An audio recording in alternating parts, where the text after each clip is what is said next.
Welcome to International Securities Exchange's podcast series. Facilitated by renowned educators, ISE podcasts are intended to teach beginning as well as seasoned investors the ins and outs of trading. To find an updated list of podcasts, please visit www.ise.com/podcasts. Please be sure to listen to our important message following this episode regarding the risks of investing in exchange-traded options.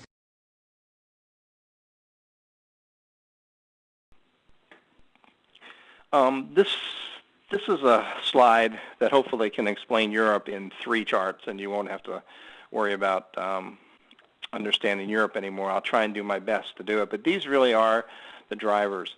Just as a preface, when I set this up, keep in mind, when Germany had the D-Mark years ago, most of us, and I was one of them, said there's absolutely no way that Germany is going to give away their D-Mark for this thing called the euro, created by some committee. As hard as Germany fought for fiscal discipline, the hyperinflation that they went through, it's just amazing what the country did, and to give up that currency, given just the internal feeling of the currency and the pride they had in the currency, was quite a shock. But they did it.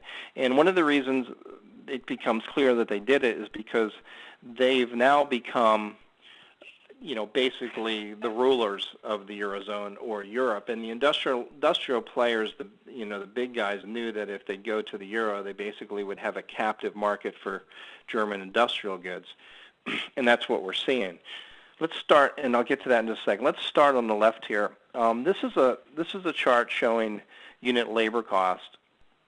And one of the key criteria or key reasonings for creating the euro was that once they did that, we'd start to see labor cost start to be harmonized, meaning Germany wouldn't stay so strong. We'd have mobility in labor. We'd have more efficiency because countries would be able to borrow at German interest rates. Remember, before the Eurozone started, Spain, Greece, Italy, 2, 3, 4, 5, 600, 700 basis points above Germany. And as soon as the euro started, all of a sudden these countries get to borrow right near German interest rates, which right away we know is an artificial creation right there. So, but they knew that, and they created that. So these countries, Italy, Spain, Ireland, France, and Portugal, and the rest of these guys, could start sucking in a lot of capital and making these adjustments to their economy to maintain their labor efficiency and keep it close to Germany. But what happened is, as you can see, Germany's efficiency stayed very, very strong, and the rest of these guys' unit labor costs rose relative to Germany, which means Germany was already ahead from an efficiency standpoint in goods manufacturing.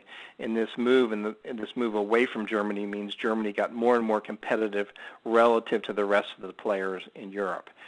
And one of the problems is that if you're all on the same currency, the euro, there's no way from a currency standpoint you can make a change here. One of the reasons currencies fluctuate is because they fluctuate up and down. They fluctuate down as a pressure valve to relieve some of these problems to make your goods competitive in the world markets. Think of the Eurozone as competitors among themselves. So Italy's unit labor costs soared relative to Germany. They're on the same currency. Italy cannot devalue in order to create a relative value for its goods relative to Germany. They're on the euro, so they're stuck. They have to have deflation. They have to have a massive amount of change in the efficiency in their economy to bring them in line with Germany to make them competitive. So that didn't work at all, as you can see. And also you notice this crossover here. The euro came out in 1999. And this was Germany's current account deficit, and it went to a massive current account surplus. Basically, if you add up all the current account deficits from these other Eurozone countries that are in trouble, it becomes Germany's surplus. So in effect, Germany's selling all these goods to all these people, which represents the whole captive market. And this is why it's been so beneficial for Germany relative to the Eurozone. This efficiency, they're all in the same currencies. These guys can't adjust. All this money that came in, instead of these countries using the money, borrowing at German interest rates and increasing the efficiencies of their economy, they went on a spending spree. Spain built houses, and the rest of them went on giant consumer binges and don't have any real fixed capital efficiencies to show for it, as Germany was continuing to stay lean and mean the whole time. And so now Germany's industry reaped all these profits, as they thought they would, and was the reason that they started the euro. So the problem for the euro is that how did these countries here become competitive relative to Germany and create wealth in their own right in order to pay back all that debt? That is the core problem. And the core problem is not being solved by extending out these loan guarantees, creating the European Stabilization Fund, and all these things. They're really just Band-Aids on this broader problem. These countries need, if they are going to get back to competitive balance with Germany, they're facing two problems. Number one, their interest rates has gone up, and they're no longer able to borrow at German interest rates. We know, Greece is 12% now, I think, or in that range, and others are much, much higher. So the cost of funds is going to be higher. Number two, they're going to have to have several years, maybe decades, of low growth and no growth in order to continue to push down wage rates and squeeze all the fat out of their economies. I don't think that's going to be politically viable going forward. So that's the core problem, and these Band-Aids in the European Stabilization Fund have not addressed this to any large degree. And if you look over here, this is what's interesting. This is the fourth quarter GDP, and you notice the U.S. Here. You notice Germany here, France, Spain. These are starting to go negative. Italy, Spain, and Greece, we know, I've put Ireland on here, they're negative. So they're becoming more negative, the growth of these periphery countries in Europe, as Germany continues to suck the wind out of the Eurozone. The reason this is a problem is we're back to that same situation. How are these guys going to create the wealth to compete against Germany if they're years of austerity and growth declines? As we said, sooner or later, the demand from China is going to slow down for machine tools, and we think the U.S., if the world continues to grow, will continue to outgrow Germany. Plus, you'll have a major drag, we think an increasing drag from these countries, these periphery countries, as austerity bites down even further. So from a Eurozone growth standpoint, that's why we say the U.S. can really outgrow the Eurozone in a very big way. Now, if Germany, Finland, and Netherlands were taken out of the picture and created their own currency, there would be a reason to have a very, very strong euro.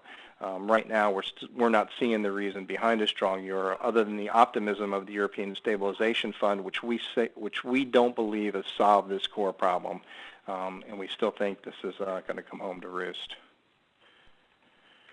Japan. We've been wrong on Japan, obviously. Price has told us we're wrong on the Japanese yen. And this process is probably taken longer to play out than we expected, but we refer to this as the fertile fallacy.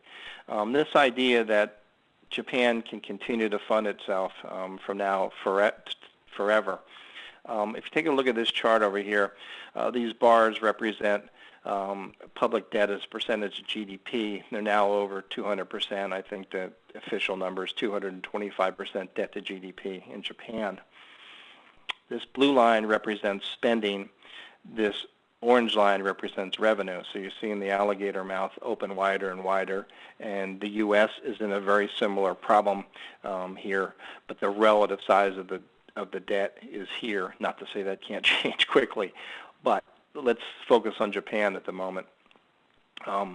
One of the reasons people say Japan can fund this forever is they have high savings rates. Well, they used to have 25% savings rates back in 1990, mid-1980s.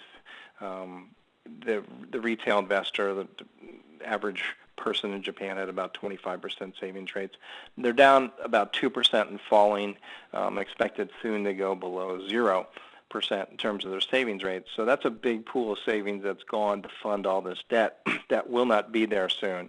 Not to say there still isn't pent-up savings, and there is in deposits, but the relative rate is declining fast, and the relative demand for funds continues to increase in Japan. In terms of demographics, is also a real problem. That's going to create more spending and less revenue going forward, just demographically. Then, of course, we have the earthquake spending we have to heap on top of that, so it's probably going to add more debt. The saving grace for Japan has been the fact that on the private side, on the business side, they still have a massive amount of savings in the business side because they haven't had very many investment opportunities on a relative basis. So even though we've seen a decline in savings from the individual, business has taken up the slack. We thought that if we got actually a rebound, perversely in the Japanese economy, it would be negative for their savings rate because businesses in general would start to use that cash for infrastructure projects and whatever, and that savings would decline. So either way, we see this idea that Japan can self-fund coming to an end very, very fast, and we think the earthquake will add some speed to this problem happening going forward. And ultimately, if that's the case, we expect interest rates to rise in Japan because they're going to finally have to start going outside and attracting people from the outside for funding, which they haven't had to do. And that's one of the reasons their rates have stayed so low. Now, if they have to go outside for capital, as the economy gets more and more risky on this basis, they're going to have to raise interest rates to attract capital. That's why interest rates go up. It attracts capital, higher interest rates. And again, perversely, we think this is finally the type of risk that will feed into the Japanese yen going forward. So that's been our story on it, and I still think it's in play. Obviously, if you've been following the currency markets at all, you saw, this is a weekly chart, by the way, you saw this big spike down in the yen. Yeah, the other night I was sitting at my screen. It was, I don't know, it was about 5:15, 5:30 Eastern time, and I'm just watching it. The U.S. close and quickly the Asian market open. The U.S. closes basically at 5 p.m. Eastern time, the currency markets, and it flips to the Asian session, so to speak. And I thought I had a bad quote on Reuters. All of a sudden, it's down, like 300. It being long, dollar yen. I didn't feel that good, to tell you the truth. I didn't feel good at all. But as any dumb trader would do, I went in and bought a little more because I just didn't think it would hold. It didn't seem to make sense. I thought that the Bank of Japan and through the Ministry of Finance just wouldn't allow that, and they didn't. And the G7 came in and intervened. Obviously, there's two schools of thought. One is that the traders are going to challenge the intervention, and it's going to go back down, and more money from a repatriation standpoint is going to flow into Japan, blah, blah, blah, and it's going to continue. We happen to think this scenario is going to play out, and we think the earthquake will shed some light on this risk scenario that finally we hope given where we are on our positioning in the yen long term, that'll finally weaken the yen going forward. British pound, real quick, they have a stagflation problem potentially in the pound, but the UK economy, surprisingly, the numbers are coming out better than we expected. We have to admit that. We thought we'd see weakness, but some of the numbers have been decent, even though a lot of the numbers suggest there's real trouble there, given the austerity measures that the UK is putting in place. They have rising inflation in the UK, but they have massive austerity measures coming into play. So it's a tough call for the Bank of England. Do they raise interest rates to suppress inflation and then hurt their economy even more? So it's a tough call here. We were believers, and again, this was a couple months ago, that there's no way the Bank of England would hike rates. But given the headline inflation numbers we're seeing, obviously we have to be open to that change. But if they hike rates in here, we then have to really watch and see what happens to our economy. Obviously, the UK is also hit by austerity in the Eurozone itself because a lot of their trade partners are from the Eurozone, Ireland for one, and we know that Ireland is just getting the wind kicked out of them in a very, very big way. So we think we're getting close here, and if the pound starts to break down on growth concerns, especially after the BOE raises rates, if they do, or if the BOE, Bank of England, comes and says, we just can't risk a rate hike in here given our growth, then I think the pound starts down. But once we start to get some momentum down, we want to play it on the short side. Long term, we like the fact that the UK seems to be biting the bullet more so than the other economies in the world, especially more so than the U.S., and taking their lumps, making real cuts on a relative basis, much bigger than anything we've seen in the U.S. So once the UK gets through this, we think it may be a currency to own going forward. But in the meantime, we think it's we're still looking at this as a stagflation trade, goes lower. Here's a look at the euro. Interesting pattern shaping up. We saw this big move from June up to November high. If you remember in here, the U.S. dollar index was down again, and everybody thought the U.S. dollar was going to go away.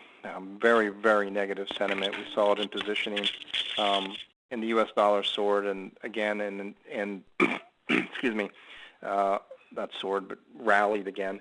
The euro came down through all the troubles that we had in the Eurozone. Sovereign risk was kind of heating up. And since then, the European Stabilization Fund and the relative yield has increased in Europe to the U.S. dollar, and I'll show you that in just a second. So we've seen a nice big move in the euro, much bigger than we expected, much stronger than we expected because of our core belief of what's going to happen to the Eurozone because of the structural wealth problem. But very interesting, very similar pattern of smaller scale going up in here. An ABC, and we think we're getting close in here to some type of top in the Eurozone. Soon we're going to have the summit, the financial summit. That's going to, they're going to do a lot of, window dressing, talk about the stabilization fund again. But again, we just haven't seen the structural changes underneath to suggest that the problems are going to go away. They're going to have another stress test in Europe, and that's going to be another fake stress test. So we'll see. We just think we're getting very close to a top here in the euro. We'd rather start selling it than buying it in here. I wanted to show you this chart for a couple of reasons. Number one, this is just to show you what the chart is. This is gold, the red. The blue is the S&P 500. The black is the U.S. dollar index. A lot of things going on here, but first let's look at the dollar index. Here was the low that was made back. Where are we here? July. Anyway, low in the U.S. dollar index, and if we draw a trend line up in here, we can see that we're breaking in here, breaking one of these lows on a weekly basis, which is one of the interesting things. The extreme bearishness in the U.S. dollar, people say it's plunging, it's going away, it's going to zero. It's interesting because it's still well off its low, which is around 70 at the moment. Again, not that it can't spike down fast, and it has, but the relative amount of negative extreme in the dollar compared to where it is. I mean, if it already broke the low and was falling through, I think it would justify the extreme, but it's very interesting. And the point I want to make here is the U.S. dollar has not made a new low. Gold has made a new high. So this problem where gold is playing the role of a monetary currency, so to speak, is more than just a U.S. dollar problem, and we see it through everybody trying to race to the downside with their currencies. It's showing up in gold. The point is, if gold makes a new high and it was purely a U.S. dollar problem, the U.S. dollar should have made a new low. So that's one point. What's also interesting, for a long time we saw a mirror image between the U.S. dollar and gold, and again, gold being the red line here, dollar being the black line. You notice the mirror image back here. But it started to change. We had the credit crunch, obviously, and gold and the dollar moved the same way. But we're seeing a lack of correlation, a real breakdown in correlation. Sometimes, gold will move up and the dollar will move with it. Gold will move down and the dollar will move down with it. So there's, the point is it's more than just a dollar problem going on in the world. And obviously the lower dollar, we've seen the rising liquidity that's helped the U.S. stock market. But again, we saw the dollar moving up with the U.S. stock market. So that correlation is breaking down compared to where it was before. And one of the things we thought was going to happen a while back was that the correlations were going to finally start breaking down as the countries would start to be evaluated more on a fundamental basis going forward and yield basis. And I think once the Fed starts to normalize, assuming they ever do, I do think we'll see a change as opposed to just looking at currencies as just risk on, risk off, buy risk on, sell risk, that type of thing. I think that's going to change, and you're seeing it in the correlations, and I think it's starting to change, which is another reason I wanted to share this with you. Yield spread. This is a yield spread showing the difference between the 6-month U.S. benchmark and the 6-month Eurozone benchmark yields. The orange line represents the U.S. dollar index. On a longer-term basis, you can see there's not a great deal of correlation in here. Obviously, there's some, but it's not as tight as it is on a short-term basis. This is the same chart taken from here going forward.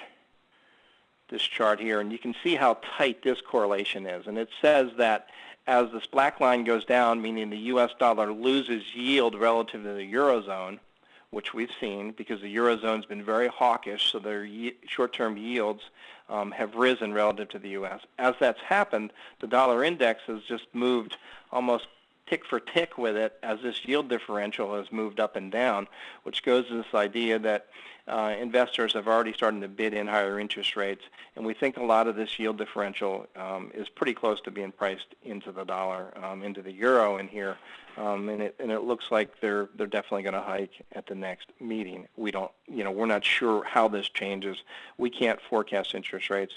But at some point, we think maybe the Fed comes off its idea that QE2 may end. It's not going to be QE3, and I do think the dollar would then get some relative yield support compared to the Eurozone, especially when you consider its growth background relative to the Eurozone. So we think we're getting into an area where there's a negative yield differential for a lot of different reasons. The Eurozone hike being priced in, the relative growth increasing in the U.S. compared to the Eurozone starting to take play, and that's why we think the dollar is looking more and more attractive in here, because we think this may, there are reasons this may turn, but again, trying to forecast interest rates is a loser gift idea. We know that for sure. Thank you for listening to our podcast. To find more podcasts on options, stocks, alternative markets, and market data, please visit www.ise.com/podcasts.